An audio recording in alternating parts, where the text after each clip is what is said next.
Olá, boa tarde. Estamos chegando. O programa Gente que Fala está no ar, 12:02 agora. Eu sou o Mauro Friesman. Nossa audiência nos acompanha pela Rádio Trianon, AM 740 de São Paulo, e Rádio Universal, AM 810 de Santos. Também estamos nas redes sociais, no Instagram, no Facebook, no YouTube.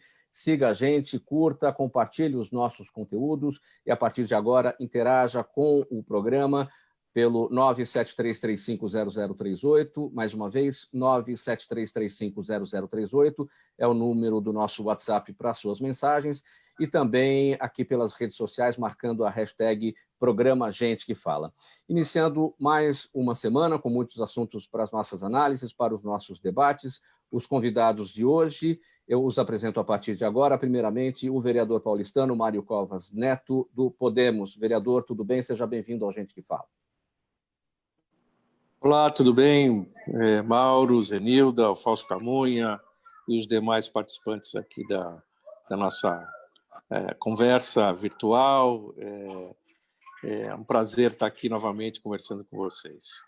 Conversa ainda virtual, vereador, pela nossa necessidade aqui do isolamento, né? A dinâmica do programa, eu sempre explico, não permite ainda a presença física de todos no estúdio da Rádio Trianon, uma vez que isso geraria aglomeração, portanto, a gente segue aqui pela ferramenta, pela sala de videoconferência, para as nossas conversas diárias. E para essa conversa eu apresento também agora o Pedro Horta, advogado, professor de Direito Constitucional. Pedro Horta, que foi secretário adjunto da Secretaria Especial de Cultura do Governo Federal. Horta, seja bem-vindo. Tudo bem por aí? É um prazer enorme aí estar com o doutor Miguel, o Elcio, o meu querido amigo Mário Covas Neto. Querido amigo, eu tive a honra de participar do governo do seu pai, o nosso saudoso Mário Covas, um grande estadista, e o filho relutou muito para entrar na política, entrou já tarde, né? Mas ele está exercendo um segundo mandato com muita grandeza e com muita propriedade, e a gente fica feliz aí vendo ele alçar voos cada vez aí maiores, viu? Que Deus o proteja aí sempre. Foi uma honra ter passado pelo governo, uma experiência maravilhosa que me decorreu aí ocupar vários cargos pela experiência que a gente teve com o jeito Mário Covas de fazer política.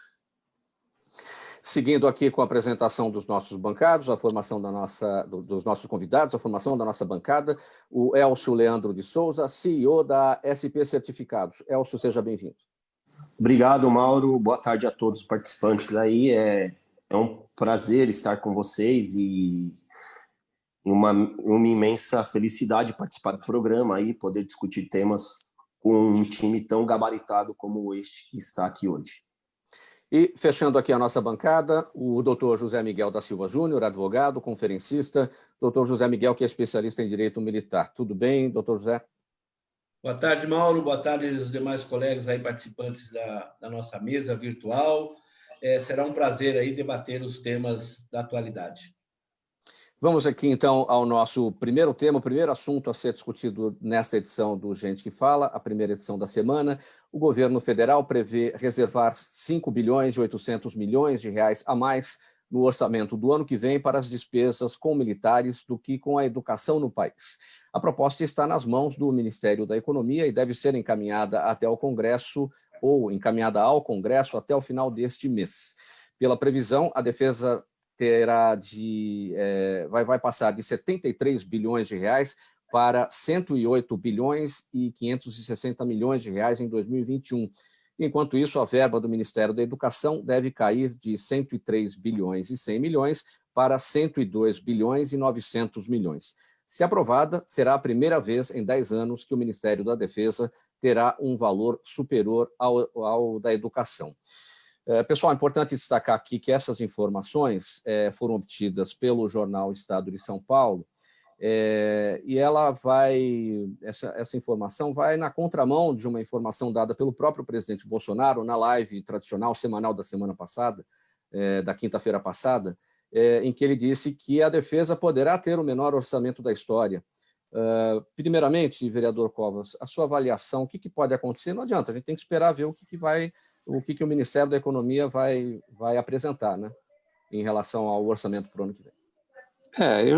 Eu acho que é prematuro a gente fazer análise. Agora, de qualquer forma, a análise é eu acho um tanto tendenciosa, porque é natural você imaginar que é alguém com a origem do Bolsonaro, a origem militar, que a preocupação com a defesa seja uma coisa importante para ele.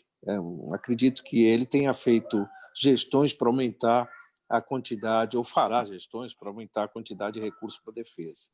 Olha, eu não acho ruim ter mais recursos para a defesa. Não porque a gente esteja numa iminência de uma guerra, nada disso. Mas a gente vê uma quantidade muito grande de invasão nos nossos espaços aéreos e terrestres por conta do narcotráfico, das armas, enfim. E que eu acho que toda a experiência militar poderia nos ajudar a combater esse tipo de crime. Então, eu não vejo com maus olhos você aumentar o recurso da defesa. Verdade que, pelo que foi anunciado, é praticamente o mesmo tamanho entre um e o outro, um pouco mais da defesa. Ou seja, desculpe, a educação mantém praticamente no mesmo nível, o que aumenta muito é a defesa. Enfim, governo é prioridade, cada governo faz a sua prioridade, a hierarquia daquilo que ele acha bom, daquilo que ele acha mais condizente com o momento. Eu penso que, neste momento, talvez a defesa não seja a melhor prioridade, tendo visto o fato de que nós estamos vivendo um problema de desemprego enorme, nós estamos com um problema da pandemia muito grande, a área de saúde está fragilizada. Eu acho que é um sinal ruim. Apesar de entender a prioridade do ponto de vista do governante, eu acho que é um sinal ruim. Talvez tivesse esperar um pouco mais para isso acontecer. Agora, como eu disse, cada governo põe a prioridade que acha que é mais adequada. Enfim, ele foi eleito e ele tem todas as condições e a legitimidade para promover isso. Na minha opinião, se eu fosse governante, não seria a minha prioridade. Pedro Horta, um aumento aqui mais ou menos de cerca de 49% no orçamento do Ministério da Defesa, essa expectativa para o ano que vem, e na educação cai de 103,100 para 102,9, uma redução pequena. Isso segundo informações do jornal Estado de São Paulo, e como eu disse anteriormente aqui, na live da quinta-feira passada, o presidente Bolsonaro disse que a defesa poderá ter o menor orçamento da história. De qualquer maneira, se houver um aumento neste nível, 48%, quase 49%, o que justificaria esse aumento, Pedro? Na verdade, o que acontece? Pegando até um gancho no desenho, muito bem dado aí pelo nosso querido vereador Mário Covas, eu digo o seguinte: foi uma readequação. Eu ainda estava no governo, faz um mês que eu saí do governo lá da cultura, depois de cumprir uma missão importante lá, já tinha cumprido no abastecimento na CEAGESP, no governo Bolsonaro. Mas o que acontece? Lá você não se levava em conta no desenho de orçamento uma situação muito peculiar, que é a questão do orçamento do Fundo Nacional, da Fundação Nacional de Desenvolvimento da Educação. Lá, o orçamento é de 54 bilhões de orçamento. O FNDE é igual ao FDE aqui do Estado de São Paulo, uma empresa que dá mobilidade, inclusive hoje em cursos, em requalificação de professores, em aparelhos materiais para as escolas. E a defesa também, ela tem dentro desse orçamento não só a questão das escolas militares, como da questão de toda a formação militar e os cursos certificados que os militares recebem, são equivalentes ao 2º grau, são equivalentes a alguns cursos já a nível superior dentro da estrutura das 3 armas, do Exército, da Marinha e da Aeronáutica. Então, substancialmente, foi um rearranjo que se fez sem perder aquela obrigatoriedade do investimento de 30% do orçamento, que é a famosa Lei Calmon, né? Apelidada de Lei Calmon. Então, foi dado um rearranjo porque as pastas nesse governo começaram a se falar, ser integradas. Então, quando você redige um orçamento, você tem que ver aonde você está gastando em duplicidade ou com a mesma função. Então, isso foi uma readequação. A defesa tem essa função também educacional, mas tem uma função hoje extremamente importante, logística. Você pega o que está se fazendo no Ministério da Infraestrutura, o ministro Tarcísio, ele está usando para acabar aquelas obras que ficaram paradas de governos anteriores, recentes, a estrutura da engenharia do Exército, a estrutura do Exército para cuidar dessa situação.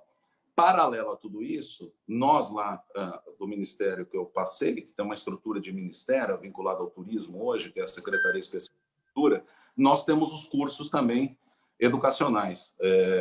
Formação de empreendedores, que é na Secretaria de Economia Criativa, que faz parte da pasta, sendo liberado aí 450 milhões, e o Estado de São Paulo nós liberamos, ainda estava lá, com verbas e recursos da Organização dos Estados Ibero-Americanos, 27 milhões para a formação desses empreendedores e qualificação na área cultural. Então, na verdade, não há perda, é uma readequação que há ganhos.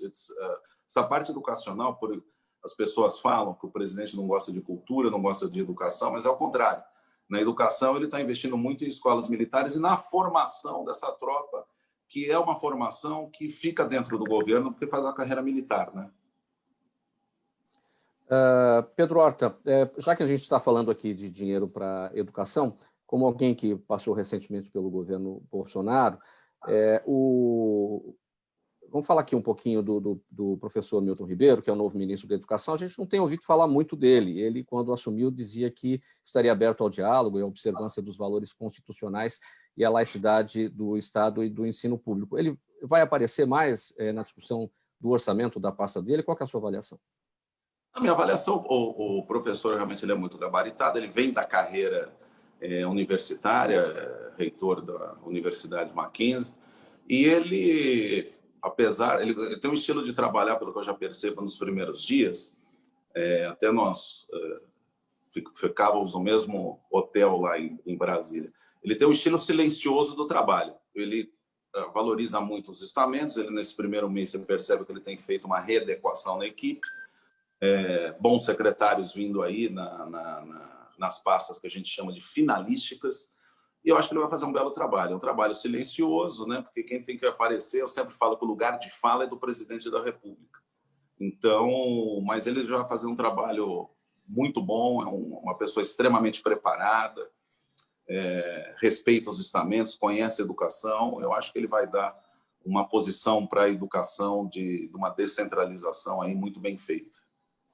Doutor José Miguel, sua observação, sua impressão sobre esse aspecto aqui, desses orçamentos aqui que estão sendo discutidos, defesa e educação.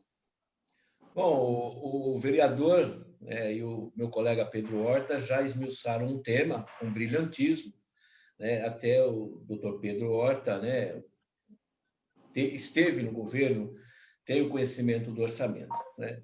Porém, eu tenho algumas ressalvas aí. Eu me preocupo como cidadão em um país onde se investe mais na questão bélica, na estrutura militar do que na educação. A questão dos valores, em que pese o doutor Pedro ter esmiuçado o tema, como eu já disse, mas me preocupa porque agora nós sentimos, num caso de força maior, da pandemia. E nós aqui estamos tendo esta preocupação justamente nas pesquisas. Então, o que eu acho que o governo ele peca na falta de investimento da educação e principalmente da pesquisa. Veja agora esse reflexo que nós estamos encontrando. Eu só queria asseverar neste ponto, mas eu endosso assim as palavras do doutor Pedro e do vereador Mário Covas. É sua observação. Eu entendo que, como já colocado pelos demais participantes, é uma importância investir na evolução também da parte da segurança. Como colocado pelo Horta, eu acho que assim tem escolas, tem desenvolvimento, então passa também não só pelo investimento bélico, mas pela qualificação dos que ali estão atuando e trabalhando na segurança do país. Eu acho que se faz necessário e importante, sim. Vamos passar aqui para mais um tema, para a nossa análise e debate. O juiz Ronaldo Roth, da primeira auditoria do Tribunal de Justiça Militar de São Paulo, concedeu habeas corpus coletivo, permitindo que os oficiais da PM ignorem uma resolução da Secretaria de Segurança Pública e possam em caso de morte decorrente de intervenção policial, apreender objetos e colher provas que tenham relação com o fato. A resolução número 40 do ano de 2015, que visa controlar a letalidade das polícias no Estado, atribui essa função apenas ao delegado de polícia. Doutor José Miguel, a gente está falando aqui de uma diretriz da Secretaria de Segurança Pública que já tem 5 anos, né, 2015, essa resolução número 40, do então secretário de Segurança Pública, Alexandre de Moraes, hoje ministro do Supremo Tribunal Federal. Então, essa norma agora foi baixada pelo juiz, qual é o nome dele? Doutor juiz Ronaldo Roth, sob a alegação de que essa medida, essa norma era inconstitucional. Como é que fica a partir de agora? Isso cai em definitivo ou ainda existe alguma possibilidade de retornar essa medida, essa norma ao que era antes? Ainda está em discussão, né? Ainda está em discussão, é uma decisão monocrática, que nós chamamos em primeira instância, e ainda vai ser avaliada essa decisão do magistrado. Mas, Mauro, nós temos que entender primeiro a justiça militar. Ela é a justiça mais antiga do nosso país, tem cerca de 200 anos. E muito se debate essa questão do corporativismo, quando há crimes envolvendo militares, né? O que ocorre? A justiça militar, ela, por ser uma justiça especializada, ela julga os seus pares. Então, nós temos que entender o que é um crime militar. Então, pelo esse desconhecimento da justiça militar, ocorrem críticas, e essas críticas, na maioria das vezes, não têm fundamento. Então, vamos lá. Nós temos que separar o que é um crime militar e o que é um crime comum. O crime de homicídio ele também está previsto no Código Penal Militar. Então, ele é o que nós chamamos de crime militar impróprio. Nós temos o crime militar próprio, que só o militar comete, um exemplo, um crime de deserção, de abandono de posto, que só o militar ele comete. E nós temos os crimes impróprios. E quais são esses crimes impróprios? Que têm previsão no Código Penal Comum e no Código Penal Militar. Pois bem, até 1996, os homicídios, por serem um crime impróprio militar, eles eram julgados na Justiça Militar estadual.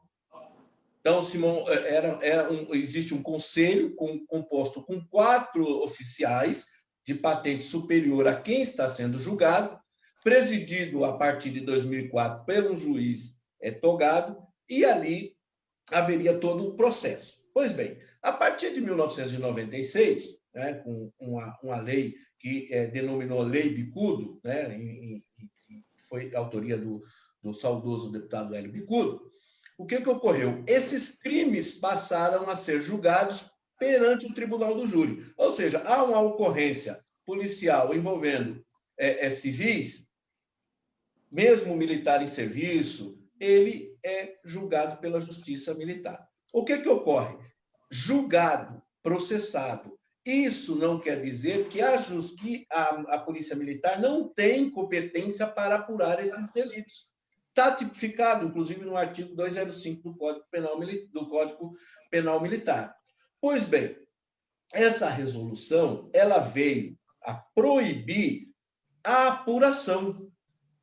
O que é a apuração? Existe um plantão de polícia judiciária militar, quando ocorre uma ocorrência envolvendo civis ou qualquer outra ocorrência, esse plantão ele é acionado.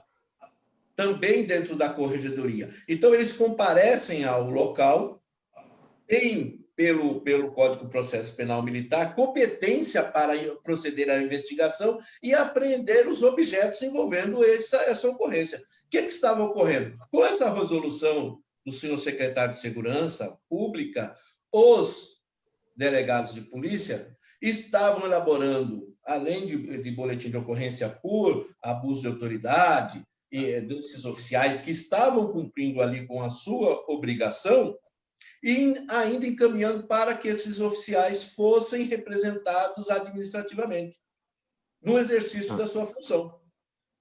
Bom, o efeito prático disso a Justiça Militar autoriza os policiais militares, então os oficiais, né, a apreenderem os objetos, as armas, nessas ocorrências em que há resistência, e antes isso não era possível, por conta dessa medida do então secretário Alexandre de Moraes, e os PMs tinham que aguardar a ação da Polícia Civil. Essa é a mudança prática. Essa é a mudança prática. A Polícia Militar ela é competente para apurar. A Justiça Militar não é competente para julgar. E só um dado, Mauro, que é muito importante: quando os policiais militares eram julgados pela Justiça Militar, o índice de condenação era bem superior do que ocorre hoje. Então, não existe nada de corporativismo para quem atua lá na Justiça Militar. Então, o senhor concorda com a medida, é a favor da medida, embora isso seja um habeas corpus e pode ainda, está em discussão, isso pode ser modificado. Sim, eu sou a favor desse habeas corpus, da decisão do juiz Roth. Muito bem, seguindo aqui para mais um tema, para a nossa análise nessa edição do programa Gente que Fala, você nos acompanha pela Rádio Trianon. Me permita dar um pitaco nesse assunto aqui? Vai lá, vereador. A gente repara muito que há um confronto permanente, um desajuste entre a Polícia Civil e a Polícia Militar. Isso vem desde sempre.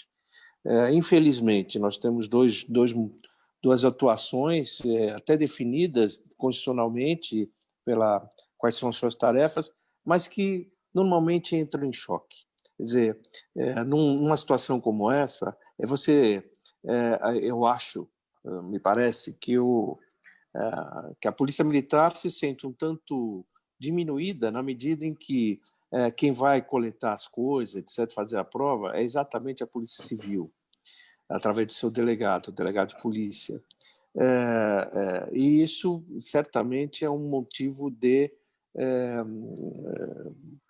ruído, de problemas. Por outro lado, também a gente cansa de ver noticiários em que, num confronto entre pessoas e policiais, as provas são forjadas, ou seja, aparece uma arma na mão de alguém que não estava armado, enfim. Essa semana mesmo aconteceu um fato com dois policiais de motocicleta que acabaram matando uma outra pessoa de motocicleta, e a primeira alegação é de que aquele rapaz na motocicleta teria atirado. E as imagens são muito claras de que isso não aconteceu. Me parece que a ideia original era de você ter mais transparência e mais isenção na apuração do que de fato aconteceu. Mas talvez ela seja encarada pelo sistema militar como uma desconfiança da sua lisura, e mais do que isso, colocar nas mãos do seu, não o seu inimigo, mas o seu adversário costumeiro, a chance de ter retaliação, de fazer alguma coisa que não seja correta. Eu acho que a discussão desse tema tem uma motivação muito maior do que propriamente o que está descrito na decisão. Era isso que eu queria dizer. Muito bem, você nos acompanha pela Rádio Trianon, AM 740 de São Paulo, Rádio Universal, AM 810 de Santos, e também nas redes sociais, no Instagram, no Facebook e no nosso canal no YouTube. Aí pelo YouTube, gente, clique no sininho para receber as notificações de todas as nossas transmissões. Perguntas para os nossos convidados pelo 973350038 é o nosso WhatsApp. Em tempos de pandemia, muitas atividades, sejam profissionais, financeiras ou jurídicas, estão sendo feitas pela internet. E, dessa forma, o certificado digital tem ganhado cada vez mais importância. Trata-se de uma assinatura que tem validade jurídica em processos eletrônicos e substitui a necessidade da presença física em algum local para assinar um documento de próprio punho. O senhor está em alta agora, o certificado digital, em vista dessa necessidade de se fazer tudo por meio eletrônico? Sim, Mauro. Houve um aumento aí na utilização do certificado digital, fora o que já se acontecia, que era para o cumprimento de obrigações fiscais, contábeis, enfim. Hoje, as empresas têm adotado o certificado digital como uma ferramenta para assinatura de documentos, facilitando o trâmite, o processo no dia a dia. Além de ser um meio seguro, como uma assinatura lavrada em cartório, ele te dá uma agilidade, porque você consegue assinar um documento estando um em São Paulo, outro em Santos, ou em qualquer outra cidade, ou até fora do país. Então, tem agilizado os processos, houve um aumento no último mês, por conta de tudo que tem acontecido. Se a gente olhar, até os receituários médicos agora estão sendo eletrônicos com o uso do certificado digital, por conta da pandemia, tem facilitado também. Então, assim, o certificado digital, no período da pandemia, tem ajudado e ganhado uma forma de utilização diferente da tradicional, que é apenas para acesso aos órgãos legais, públicos e cumprimento de obrigações fiscais e contábeis nas contabilidades. Tem tido espaço como uma ferramenta mesmo de solução para o cliente. Bem objetivamente, bem didático, como é que funciona na prática, Elcio? E se passada essa fase aqui da pandemia, aqueles mais resistentes à tecnologia, você acha que vão voltar a fazer o trabalho da forma tradicional, assinatura presencial? Assim, eu acredito que é um processo que passa pela digitalização do país. Então, assim, com a pandemia, ele ganhou aí mais força. Antigamente, o processo para adquirir um certificado ele era demorado, você tinha que ir até um escritório. O governo tem facilitado, dando a oportunidade de fazer esse processo por videoconferência para aquele que já fez o certificado no passado, ou seja, que já tem os dados na base, né, das empresas certificadoras para poder coletar informação. Então, hoje, com essa mudança, um certificado que você faz em 40, 50 minutos, hoje você faz em no máximo 20 minutos. Então, a tendência é que venha para ficar e a população se adaptar a isso, né? Até por projetos futuros aí do governo de popularizar o uso do certificado. Alguém chamou? Alguém queria comentar? Foi Pedro? Eu, Mauro. Vereador. Só para ilustrar aqui que, nesse período de pandemia, já desde o ano passado, na verdade, a gente na Câmara Municipal tem feito algumas votações de forma virtual. Antes da pandemia eram só votações menos problemáticas, como homenagens ou denominações ou coisas do tipo. Agora, já na pandemia, nós utilizamos a ferramenta da internet para se fazer as votações misturadas, presenciais e virtuais.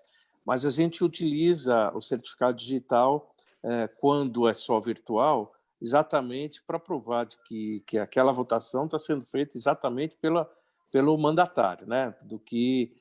Para não correr o risco de amanhã ter um questionamento jurídico de que aquela aprovação ou não, ou rejeição, se deu de uma forma contrária à representação que cada vereador tem. Então, eu concordo com o Elcio, isso aqui veio para ficar e eu acho que vai ampliar bastante a partir de agora. A tendência é os nossos cartórios reduzirem as suas atividades e cada vez mais isso ser mudada para certificação digital. Tudo indica que será assim. Elcio, o poder público é que tem lançado mais mão dessa ferramenta do que a iniciativa privada ou está no mesmo patamar, tanto um quanto o outro? Não, hoje ele é mais utilizado pelo poder público. As empresas elas utilizam muito como uma ferramenta para declarar obrigações em meio ao poder público, então, para acesso aos sites públicos. Eu entendo que com a pandemia, como o vereador colocou, a tendência é que isso aumente, no sentido de ser usado como solução de apoio, como ferramenta de apoio, tendo uma função diferente de obrigação, mas para solução. E daí você consegue assinar documento, você consegue garantir a autenticidade daquela assinatura, que a pessoa que assinou aquele documento é ela mesma, porque ele tem validade jurídica, são informações criptografadas. Então, eu acho que é uma abertura para uma mudança da forma de uso dessa solução certificado digital para as empresas. Muito bem. Se me permite, Mauro, lembrando que a autoridade certificadora é uma autarquia federal ligada à Casa Civil, que é a ICP, e o governo atual, o governo Bolsonaro, tem dado uma importância grande ali no órgão, em que pese ajustes de freios e contrapesos, né, que tem que ser feitos ainda no órgão, mas enfrentou de frente aí o problema. E no governo federal, hoje, toda a administração direta, ou seja, os ministérios, secretarias finalísticas, todos usam o sistema SEI. O SEI é um sistema eletrônico de interação documental, os ofícios, tudo que faz com que dê uma economia grandiosa e você não tenha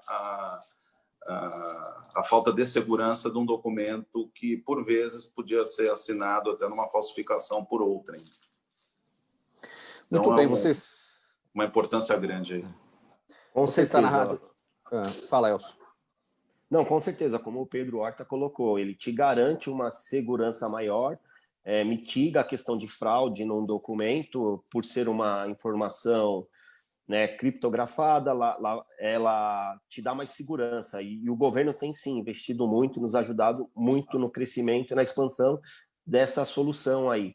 E ela ajuda as empresas no sentido de solução para assinatura, para redução de custo, para otimização de processo, né, até ganhos aí de ambientais, porque você diminui o consumo de papel, enfim. É uma solução que vem para agregar. Você está na Rádio Trianon, acompanhando esta edição do programa Gente que Fala. Também estamos na Rádio Universal AM 810 em Santos e nas redes sociais, no Instagram, no Facebook e ainda no nosso canal no YouTube. Mais um tema aqui para análise dos nossos entrevistados. Os estados e municípios brasileiros terão prazo de 120 dias, contados da data do repasse, para utilizarem os 3 bilhões de reais liberados ao setor cultural pela Lei Aldir Blanc, sancionada na última quinta-feira pelo governo federal. Apelidada com o nome do compositor Aldir Blanc, que morreu agora em maio vítima do coronavírus, a lei busca socorrer um dos setores mais afetados pela pandemia. Pedro Horta, então são 3 bilhões de reais em auxílio financeiro aos artistas, aos estabelecimentos culturais, só durante esse período da Covid-19, não é isso? Durante esse período de 120 dias. Durante esse período, eu ainda estava lá quando começou a discussão, isso começou, a justiça seja feita com a secretária anterior, que era a Regina Duarte, e depois, quando assumiu o novo secretário especial de Cultura, o Mário Frias, eles já estavam numa fase de regulamentação, mas foi trabalhado exaustivamente com o Congresso Nacional, inclusive com o apoio da bancada do Podemos, foi sancionado para os municípios, e não só para estabelecimentos, pontos e pontões de cultura, teatros independentes, escolas de música, circos, cineclubes, centros culturais, museus, bibliotecas comunitárias, espaços culturais, festas populares, inclusive o Carnaval de São João e outras em caráter regional, comunidades quilombolas, livraria, editoras e sebos, teatros de rua e demais expressões artísticas, empresas de diversão e produção de espetáculos, estúdios de fotografia, produtoras de cinema audiovisual, ateliês de pintura, moda, design, artesanato, galerias de arte, fotografia, feiras de arte, artesanato, espaço de apresentação musical, espaço de leitura, e poesia e literatura de cordel. Quer dizer, está bem amplo, quer dizer, espaços onde centros de cultura, alimentar de base comunitária, agroecológica e de culturas originárias, tradicionais e populares. Bom, de tudo isso, a gente depreende, tentou fechar em todos os pontos quando se fez a regulamentação da lei. A lei teve a relatoria da Jandira Fegali, que é do PCdoB, e começou com uma discussão de autoria da Benedita da Silva. Então, veja que o governo dialoga, o governo Bolsonaro dialoga, pega as boas propostas, sanciona, regulamenta. Esses repasses eles estão sendo feitos, isso que é o principal, de forma mais democrática possível. Porque como é que é essa distribuição, Pedro? A distribuição ela é feita através do cadastramento na Plataforma Brasil, que foi instituída aí por um decreto de 2019, e os repasses são feitos da seguinte forma: 50% aos estados e ao Distrito Federal, dos quais 20% de acordo com o critério de rateio do Fundo de Participação dos Estados e do Distrito Federal, o famoso FPE, que esse fundo ele é composto de acordo com a participação na redistribuição de tributos à União, e 80% proporcionalmente à população. E os outros 50% repassado direto aos municípios e ao Distrito Federal, que tem uma característica de município também, né? De acordo com os critérios de rateio também do Fundo de Participação dos Municípios, e 80% proporcionalmente à população. Então, veja que não se foi feito política em cima disso, partidário, pensando em eleição municipal, repasse igualitário, dando aquela oportunidade não só à estrutura de Estado e aos municípios terem os seus repasses. Isso é feito com programas que sejam vinculados não só à manutenção dessas áreas, mas editais aí de cultura que você consegue fomentar toda essa cadeia produtiva. Lembrando que ainda na nossa gestão, lá na cultura, foi feito o parcelamento, que eu digo, de apresentação de prestação de contas de projetos captados, que eu chamo de fomento, chamados de fomento direto e indireto da Lei Rouanet, que você pode fazer a produção, trabalhar e depois fazer a contraprestação quando passar a pandemia, mas já tem conteúdo e material, e também no Fundo Setorial do Audiovisual, que é a questão do cinema brasileiro aí, né? Aliás, até parabenizando, falei em cinema, parabenizando o vereador Mário Covas, que fez uma emenda aí de R$50 mil para a manutenção da Cinemateca Brasileira, e muito importante para a história do patrimônio material audiovisual. E lembrando, pegando esse gancho, que hoje, 17 de agosto, é o aniversário do centenário do IPHAN, que é o Instituto do Patrimônio Histórico e Cultural, que vem disciplinado aí pelo artigo 215 e 216 da Constituição, que é a manutenção e guarda de patrimônio material e imaterial, esse feito pelo IPHAN. IPHAN fundado por um jornalista que é o Rodrigo de Melo Franco de Andrade, passou Mário de Andrade lá, Manuel Bandeira, Portinari, foram conselheiros lá do IPHAN. O conselho do IPHAN é um conselho que não é remunerado, então é um órgão extremamente importante na manutenção desse patrimônio intelectual da cultura. Parabéns aos funcionários do IPHAN, que fazem um trabalho valoroso, aí é uma autarquia vinculada à cultura. Pedro Horta, na abertura aqui desse tópico, tem um finalzinho da nota aqui que eu não li, deixei para ler depois de propósito. Cinemas, teatros, shows, quase todas as atividades culturais dependem da presença de público para sobreviver, ou seja, bilheteria. Com tudo parado, com a questão do isolamento social, o setor não arrecadou. Existe uma conta, existe um número, quanto que esse setor deixou de arrecadar de bilheteria, ou qualquer número seria mero chute? Não, até se você for pegar esmiuçar no detalhe do que é patrocinado com a renúncia fiscal, que a gente chama, porque, na verdade, todo mundo fala, olha, quando você faz um projeto pela Lei Rouanet ou pelo Fundo do Audiovisual, que é cinema, o governo ele tem a obrigação de fazer o repasse por conta de um projeto deliberadamente. Não é assim. Por quê? Porque as empresas elas colocam os projetos que elas querem fazer e aí você tem o benefício fiscal para a área cultural, que gera aquele círculo virtuoso da economia, né? Então, você acha que você está perdendo imposto, mas você está ganhando a mais em imposto, porque toda uma cadeia produtiva acaba sendo circulada por esse meio. Números exatos, porque tem projetos patrocinados pela iniciativa privada ou feito em iniciativa privada público. Realmente é um valor extremamente considerável, que eu não tenho esse número aqui, mas é muito alto. Mas as atuações de governo, para aqueles que já tinham toda uma programação feita, isso ainda foi no mês de março, abril, quando começou a pandemia, o governo federal, através de uma MP que surgiu da área artística, esse pleito, e nós pudemos, em conjunto com o Ministério da Justiça e com o Ministério do Turismo, fazer uma medida provisória que aqueles que tivessem ingressos comprados, pacote, porque tem muita gente que vem de fora e reserva hotel, tivesse a suspensão e aquilo virasse um crédito para eventos a posteriori. Por quê? Porque, pelo Código de Defesa do Consumidor, evento não tido, você tem que fazer a restituição, e não tinha previsão para isso de um evento pandemia. Mas teve entendimento do governo federal, o presidente da República fez essa medida provisória, que também deu um alento ao setor. Mas, além desse auxílio, o auxílio emergencial de R$600, ele contempla todos e qualquer tipo de trabalhadores, que eu costumo dizer que é aquele de trás das câmeras, de trás do palco, né? Ok. Pessoal, olha, o vereador Mário Covas Neto, que está... Deixa eu só... Me permita, só queria saber uma coisa do Pedro Horta. Primeiro, obrigado, Pedro, porque você já e citou 2 vezes, soube até da destinação da emenda de 50 mil. Obrigado por você me acompanhar e, enfim, e recebo com muita honra esses elogios. Mas eu queria fazer uma pergunta para você, que eu não sou da área de cultura e, portanto, e sei que ela talvez seja a área, talvez não, com certeza a área mais atingida nessa época de pandemia. Eu queria saber se os 3 bilhões é um número bom, um número pequeno. Que tamanho é isso? 3 bilhões é um bom número?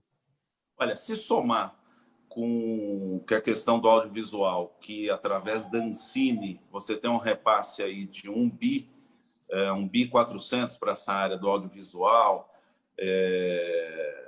bem verdade que somado com 3 bi, realmente, proporcionalmente por setor, e também vendo que o auxílio emergencial também alcançou aqueles trabalhadores, mais essa trade que tem cultura e turismo, que também através da SMP, como eu citei, desafogou um pouco o setor, é um número razoável. Mas eu, que gosto de cultura, a gente aprendeu a gostar, né? Aliás, não é demérito teu não acompanhar tanto cultura, porque a gente teve no governo o Marcos Mendonça, que era um tremendo secretário, né, vereador? Então, a gente deixava muito na mão dele, mas a gente aprendeu por aquelas reformas de aparelhos do Estado, Teatro São Pedro aqui em São Paulo, que eu lembro que eu fui na inauguração com teu pai, né? E outros aparelhos de Estado, sempre é pouco, porque a cultura é DNA de um povo, né? Quanto você gastar em cultura, eu costumo dizer que cultura não é gasto, é investimento. Mas, para o governo federal, com tantas dificuldades, com tantos projetos a se colocar, eu acho que, e somado também na nossa gestão lá, nós tínhamos 2 vezes por mês reunião do CNIC. O que é o CNIC? O CNIC é vinculado à Secretaria de Fomento, que faz as aprovações de projeto de lei Rouanet. Se você pegar essa soma toda, é um número muito razoável aí para o setor. E o que não impede de que esses 3 bi sendo esgotados e a pandemia continue, você não consiga descontingenciar a verba do Fundo Setorial do Audiovisual, que está toda investida no BNDES, e venha a compor aí num descontingenciamento para outras situações e áreas. Tem a questão também, não posso deixar de citar a nossa querida ministra Damares, que cuida de direitos humanos. E lá ela cuida também dos povos nômades. E os povos nômades também estão tendo esse apoio, que é a população circense, que é um povo nômade como o cigano, né? Mas eu correspondo, vereador. Eu acho que tudo que você gastar em cultura e educação não é gasto, é investimento e é pouco, né? Sempre vai ser pouco. Mas é um número bem poupudo que dá para pelo menos amenizar a dor aguda aí do setor cultural. É um gesto, uma sinalização e um entendimento. E tenho que confessar e fazer a bem da verdade, o presidente Jair Bolsonaro, todo momento, deu total liberdade para a gente construir essas soluções e jamais vetou, jamais viu com maus olhos, ele viu com excelentes olhos o que a gente está fazendo pela cultura, de dar essa organizacidade. Pessoal, olha, o vereador Mário Covas Neto, que está aqui com a gente compondo a nossa bancada, em seu mandato anterior na Câmara Municipal de São Paulo, apresentou um projeto de lei que criava o bilhete do desempregado, um passe gratuito no transporte público da cidade para quem está em busca de emprego, e a proposta era o bilhete válido por 90 dias. Esse projeto foi aprovado pelos vereadores na ocasião, mas não foi sancionado pelo prefeito da época, o Fernando Haddad. Agora o parlamentar resolveu apresentar a medida, que foi novamente aprovada pela Câmara dos Vereadores, e agora aguarda a apreciação do prefeito Bruno Covas, que pode sancionar, como pode vetar. Vereador Mário Covas Neto, qual a expectativa? Quanto tempo o prefeito tem para apreciar essa sua medida aprovada na Câmara? Bem, são 30 dias que ele tem de prazo para sancionar ou vetar. Apenas para que as pessoas compreendam, eu não estou inovando de forma alguma, apenas estou me servindo de algo que já acontece no metrô e na CPTM, no governo do Estado, há mais de 20 anos. Meu pai ainda era governador à época. em que esse passe-desempregado é concedido às pessoas que tiveram a carteira assinada por mínimo de 6 meses e não foram demitidos por justa causa. Esses 90 dias servem para ela procurar um novo emprego, servem para ela eventualmente fazer um curso de requalificação. Enfim, é uma forma do Estado dar um estímulo para que ela possa, uma ajuda no momento de dificuldade, para que ela possa ser reintegrada na rede de trabalho. 90 dias apenas é o prazo de vigência. Você imagina só, a pessoa que se utiliza desse benefício no metrô, sai do metrô, tem que pegar um ônibus na cidade e no ônibus da cidade ela tem que pagar a tarifa. Não faz sentido. A ideia é você unificar o sistema de transporte para que esse benefício seja estendido a todo o sistema. Foi por isso que a gente colocou isso lá atrás.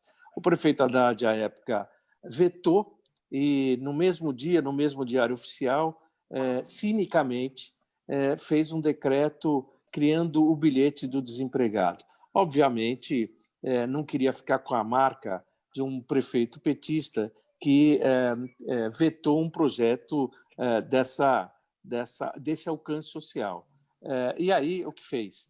Fez um decreto estabelecendo normas diferentes dessas que a CPTM e o metrô já estabeleceram, fazendo com que só teria benefício desse crédito, desse passe, aqueles que tivessem utilizado durante os 6 meses como é que chama, do salário de desemprego. Seguro-desemprego. Seguro-desemprego. Durante esses 6 meses. Só depois de ter utilizado o seguro-desemprego é que ele poderia, caso quisesse, utilizar desse passe. Ou seja, eu confesso que eu nem sei se isso alguém utilizou ao longo do tempo. Mas, enfim, foi a maneira dele encontrou de justificar o veto da lei. Muito bem.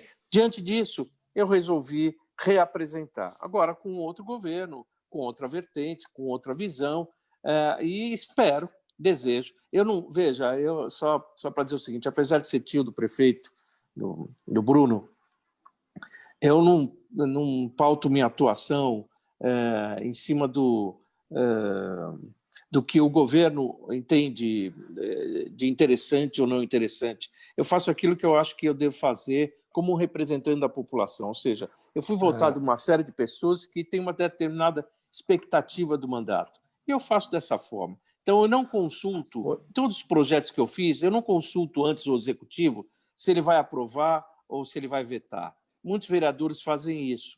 E, na medida em que eles percebem que o governo não vai sancionar, eles deixam o projeto guardado para uma outra ocasião. Eu não faço isso porque eu acho que a minha obrigação é tentar fazer o projeto e a discussão, e criar a discussão. Se isso vai acontecer ou não, é uma outra circunstância.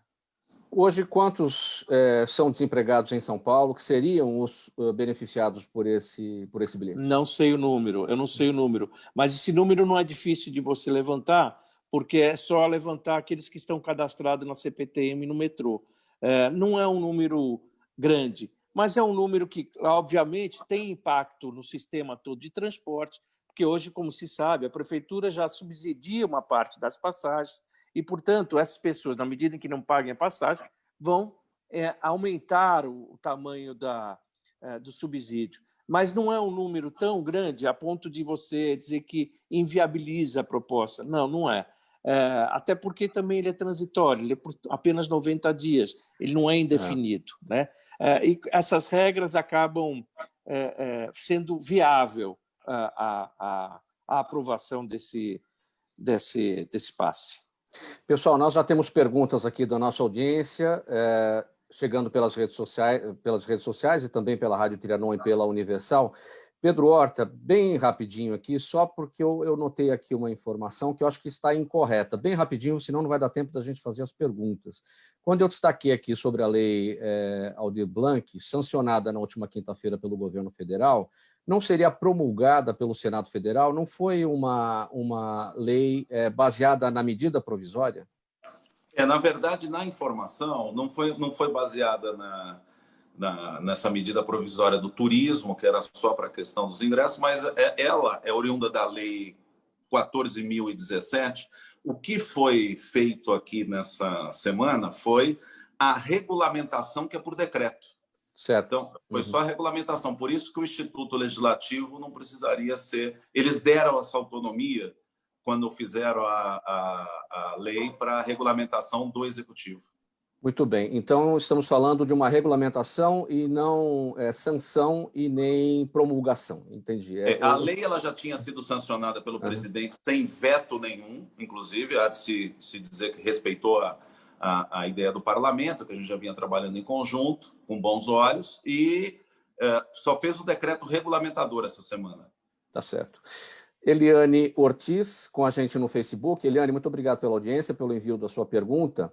Ela quer saber de você, José Miguel, um civil pode cometer um crime militar? O que mudou nesse sentido com o novo Código Penal Militar? Pergunta da Eliane Ortiz. Bem objetivamente, José Miguel. Na Justiça Militar da União, o civil pode sim cometer um crime que será julgado pela Justiça Militar da União.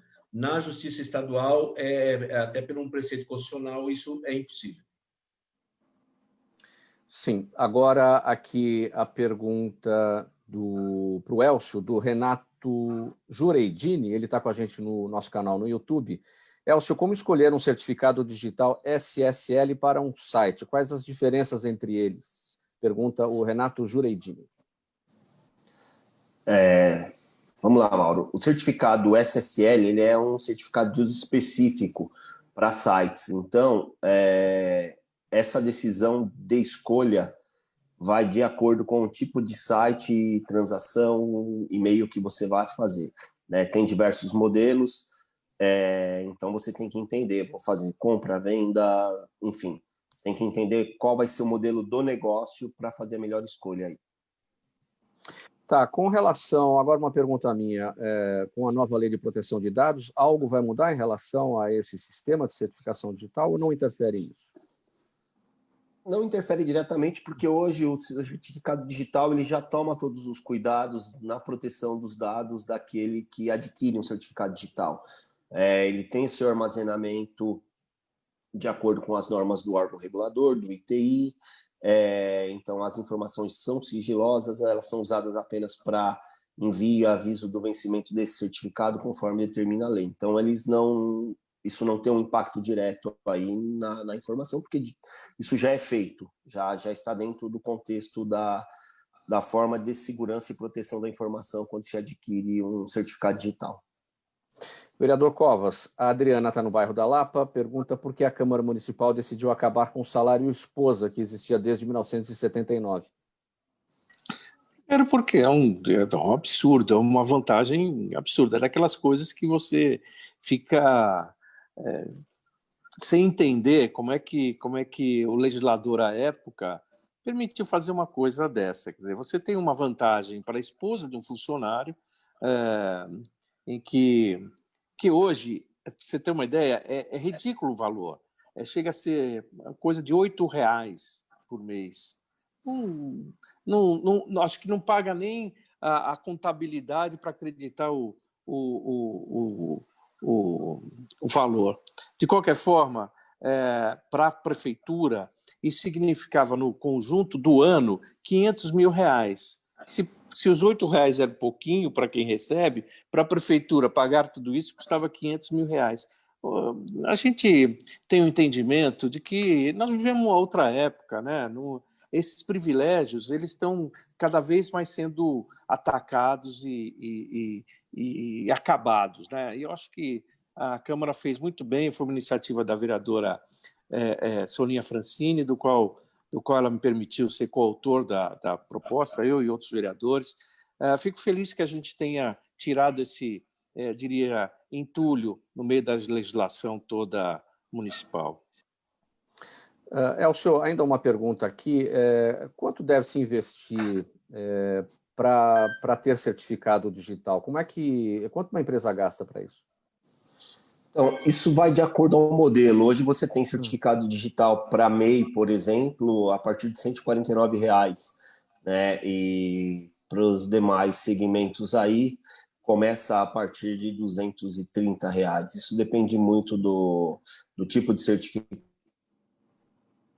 É um único investimento ou de tempos em tempos isso tem que ser De mídia de armazenamento. Alô? Algum problema aqui na nossa transmissão. É um único investimento ou de tempos em tempos esse valor tem que ser renovado? Esse valor ele é renovado a cada 1 ou 3 anos, dependendo do modelo de certificado. Sim. Pedro Horta, pergunta para você aqui da Beatriz Lima, está no Instagram. Obrigado, Beatriz, pela sua pergunta, pela participação. Sua opinião, Pedro Horta, sobre o projeto do ministro Paulo Guedes, que prevê retirar a isenção de impostos sobre os livros.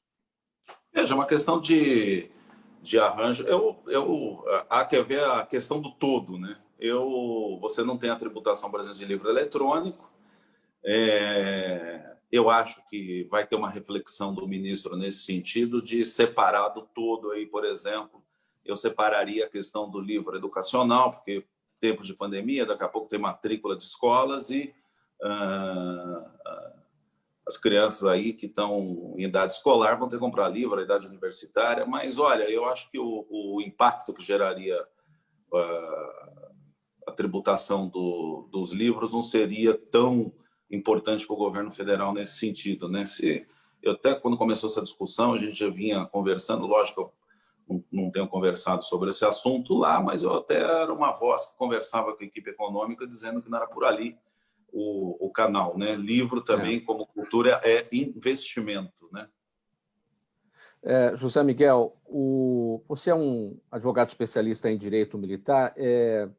Em que medida os operadores do direito hoje estão interessados em atuar nessa área, a buscar especialização em direito militar? Mauro, recentemente foi criado, recentemente não, desde 2013 foi criado cursos de pós-graduação em direito militar. Então tem se oxigenado, a procura tem sido bastante, nós temos vários colegas ingressando nessa área. É uma área promissora. Mas são colegas já de outras áreas que estão interessados no direito militar ou os novos, quem está chegando para a profissão agora do direito? Mesclando. Tem pessoas que vão atuar pela primeira vez e se apaixonam e acabam se especializando. Muito bem. Já que você está com a palavra, doutor José Miguel, sua despedida aqui bem brevemente para o nosso encerramento. Quero te agradecer a participação, né?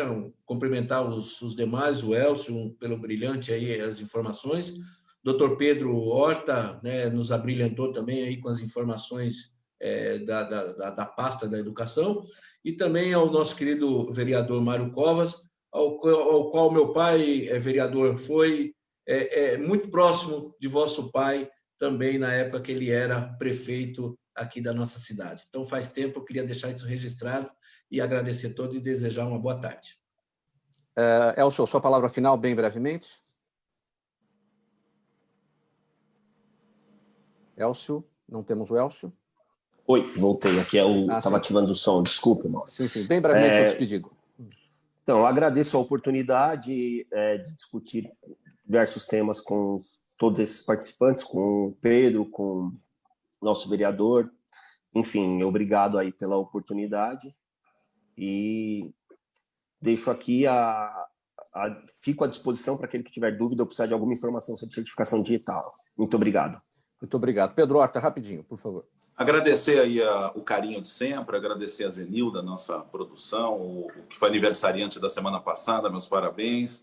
Nosso querido Fausto Camunha, por sempre colocar essa mesa aí de integração importante para o jornalismo, para a política brasileira. É sempre uma boa notícia, o Fausto, né? O Mauro, obrigado pelo carinho, o Elcio, o Elton, e vereador Mário Covas, aí, todo sucesso aí da tua pré-campanha, que você chegue de novo com esse teu contraponto, essa tua inteligência e capacidade administrativa que tem demonstrado um denodo na vida pública aí. Onde tiver Dona Lila e Mário, tenho certeza que a gente chama carinhosamente de Zuza, né, meu pai, né? Eu já era mais formal, mas devem estar muito felizes de ver você brilhando aí na Câmara Municipal. Vereador Mário Covas, sua despedida. Bem, fico muito honrado aqui, Pedro, pelas palavras que você disse. Realmente, eu tenho um orgulho muito grande de pertencer a uma família de pessoas que deixaram uma imagem tão forte na sua passagem por aqui, meu pai e minha mãe. Mas, enfim, me emociono cada vez que escuto alguém, como o Dr. José Miguel também falou. Enfim, são momentos em que a gente... É difícil traduzir o sentimento, mas é muito bacana, é muito legal. Fiquei muito feliz em participar com o Elcio, com o Pedro, Dr. José Miguel. Muito obrigado pela honra que vocês me deram de participar dessa mesa. Ao Fausto Camunha, que eu sempre esqueço de agradecer, vai o meu abraço, a Zenilda, e a você, Mauro, por conseguir conciliar e manter as coisas sempre de uma maneira educada, razoável e dando oportunidade de todos participarem. Muito obrigado por vocês me convidarem, eu estou sempre à disposição. Um abraço a todos. Muito obrigado pela presença de todos os nossos convidados, em nome da equipe do programa Gente que Fala, o vereador Mário Covas Neto do Podemos, o advogado Dr. Pedro Horta, professor de Direito Constitucional, o Elcio Leandro de Souza, da SP Certificado, e também o Dr. José Miguel da Silva Júnior, especialista em Direito Militar. Tempo estourado, não temos tempo para mais nada, a não ser o agradecimento a você que nos acompanhou, ouvinte, espectador aqui do programa Gente que Fala, a razão da nossa presença aqui todos os dias. Tchau, tchau, até amanhã.